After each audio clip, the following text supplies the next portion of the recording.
The trusty 24-70 has arguably been one of the staple lenses for videographers and photographers wanting a lens that can live on their cameras and adapt to a wide range of shooting situations. All the way back in 2019, Sigma released their 24-70mm f2.8 DGDN, and it has been a popular lens for people wanting fantastic performance at a really good price. Well, today we are taking a look at their latest version. This is the Sigma 24-70mm f2.8 DGDN2.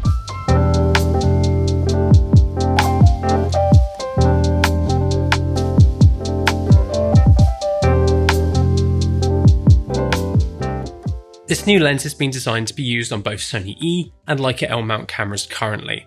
However, with Sigma announcing they are finally going to be making RF mount versions of their lenses, I'm really hoping this will get an RF version too, as the MSRP of it is just £1,179. If we compare that to the price of the Sony, Canon and Panasonic options, it's actually quite a bit less than them, especially the Canon RF equivalent. This is something that Sigma have always done very well, offering fantastic third-party lenses much more affordably than their first-party counterparts. But how does it perform, and should you grab this over Sony's offerings? Well, let's take a look. Physically, the lens is actually a good bit smaller than the previous version. It's closer to the size of the G Master 2. It also weighs less than the previous version, but it's slightly heavier than the G Master 2. Optically, it has the same amount of elements and groups as the previous version, so Sigma have done a good job of reducing the size and weight here. This new lens features a focus, zoom and iris ring, and they all feel nice to use. And happily, they're in the positions that they should be, unlike the Sigma 76-200 that came out last year. However, the zoom direction is opposite to Sony's lenses, so this is something you may need to get used to. It's great to see an aperture ring on this new lens, and it's similar to the one that we've seen on some of Sigma's previous lenses.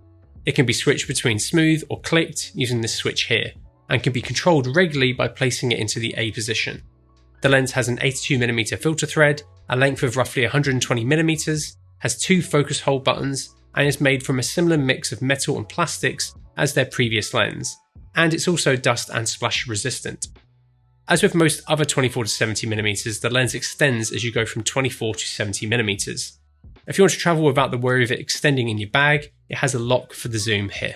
The previous version of this lens did have quite a reputation for getting a little bit dusty internally over time, but this was an initial issue with the first runs of lenses, and newer lenses don't have this issue, so I'm sure this new one would have been designed with this in mind.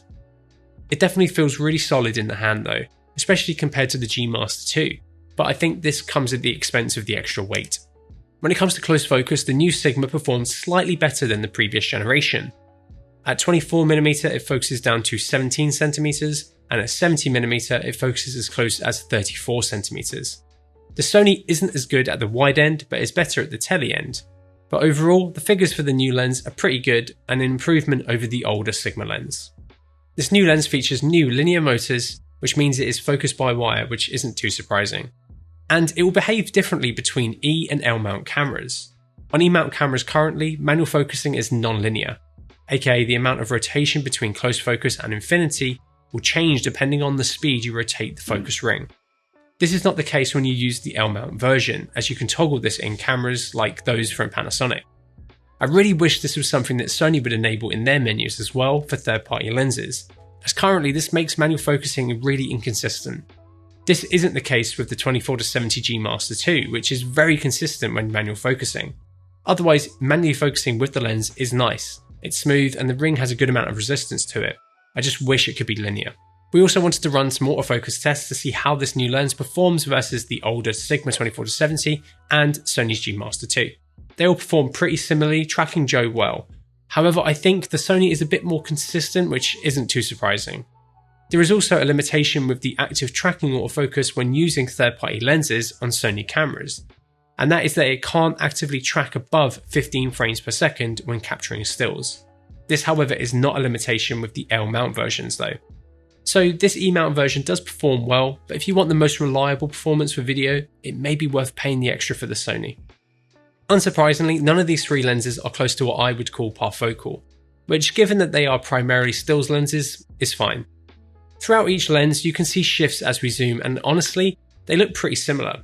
If you are wanting to capture a shot that requires a parfocal lens with one of these, I would recommend enabling autofocus for it, as it will improve the performance of it. If you want to keep up with the latest and greatest kit, please subscribe to the channel if you haven't already. And if you want to buy anything you see in this video, or want to get your hands on this new lens or any other kit for that matter, head over to cvp.com where our experienced team is waiting to help you. This new lens has been designed for standard full frame cameras, which means that it should have an image circle of roughly 43.467mm. We unfortunately can't capture E-mount lenses for our lens tool, however I still conducted our regular coverage tests. This means that we shot tests at 24, 35, 50 and 70mm, at f2.8 and f4, at close focus and infinity. For the light difference between the two, we adjusted our shutter speed, so any light change is the lens changing the amount of light as settings are consistent.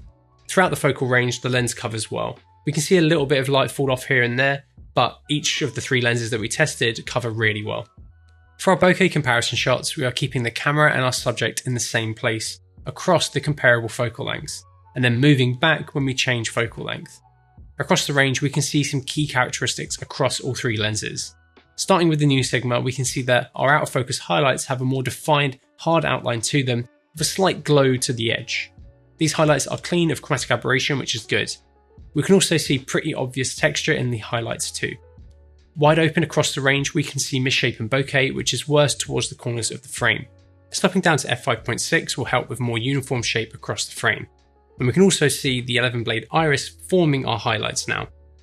Shape in the centre looks decently circular here as well. This performance is pretty consistent as we go through the focal range, with maybe slight changes in the glow around the highlights. The original Sigma lens looks very comparable to the new one. The Sony's out of focus highlights aren't quite as defined and have a bit more colour around them too. You can also see a bit more texture in our out of focus highlights. Shape is incredibly similar though between the 3 as they all have 11 aperture blade irises. Overall though, they can all produce good looking results. They are all pretty clean and modern looking, which isn't too surprising, but I personally prefer the Sigma purely because it has the least colour around the highlights. A lens's flare characteristic is very subjective. For these examples, you grab the torch and blast it down the barrel of each lens. To save us from making the video even longer, we won't put the full flare tests here.